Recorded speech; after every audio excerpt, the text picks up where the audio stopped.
અમદાવાદ રથયાત્રામાં ભક્તોને ગરમીથી રાહત આપવા માટે ખાસ વ્યવસ્થા કરવામાં આવી છે। કોર્પોરેશન દ્વારા વોટરથી ભક્તોને ભીંજવવામાં આવ્યા છે। આ ગરમીમાં રાહત આપવામાં આવી છે। જો મિષ્ટવાનથી પાણીનો ભક્તો પર છંટકાવ કરવામાં આવી રહ્યો છે, જેને કારણે અતિશય ગરમીથી ભક્તોને રાહત મળે।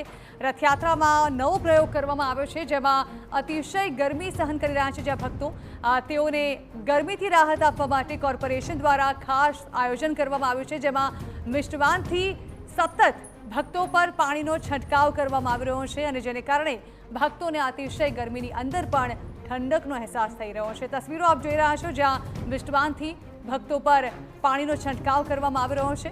એટલે જ્યાં એક તરફ કાળઝાળ ગરમીનો મારો સહન કરી રહ્યા હતા ભક્તો, ત્યાં અમદાવાદ મ્યુનિસિપલ કોર્પોરેશન દ્વારા કુલિંગ ઓપરેશન હાથ ધરવામાં આવ્યું છે। મહત્વની બાબત છે કે જ્યારે લાખોની સંખ્યામાં ભક્તો રથયાત્રાના રૂટ પર જોવા મળતા હોય ત્યારે તેઓને ગરમી ન લાગે તે માટેની વ્યવસ્થા વિશેષ રીતે આ વર્ષે કરવામાં આવી છે। ફાયર વિભાગ અને સોલિડ વેસ્ટ વિભાગ દ્વારા એએમસી દ્વારા કુલિંગ ઓપરેશન હાથ ધરવામાં આવ્યું છે, જેમાં મિસ્ટવાન અલગ અલગ જગ્યાઓ પર ભક્તો ઉપર પાણીના ઝીણા ટીપાનો છંટકાવ કરતી જોવા મળી રહી છે।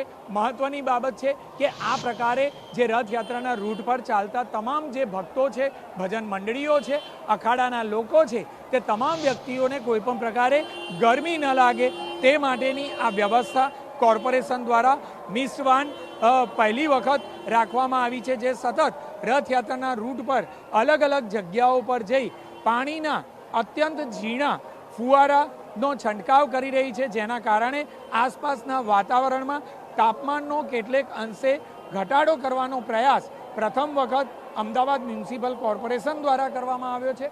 રથયાત્રાના અલગ અલગ રૂટ પર સતત આ પ્રકારે મિસ્ટવાન દ્વારા પાણીના છંટકાવ માટેની એક વ્યવસ્થા કરવામાં આવી છે, જેનો લાભ શ્રદ્ધાળુઓ અને રથયાત્રાના રૂટ પર જતા તમામ ભક્તોને વધુમાં વધુ મળી રહ્યો છે। કેમેરામેન દીપક સેન સાથે જિગ્નેશ પટેલ, TV9 અમદાવાદ।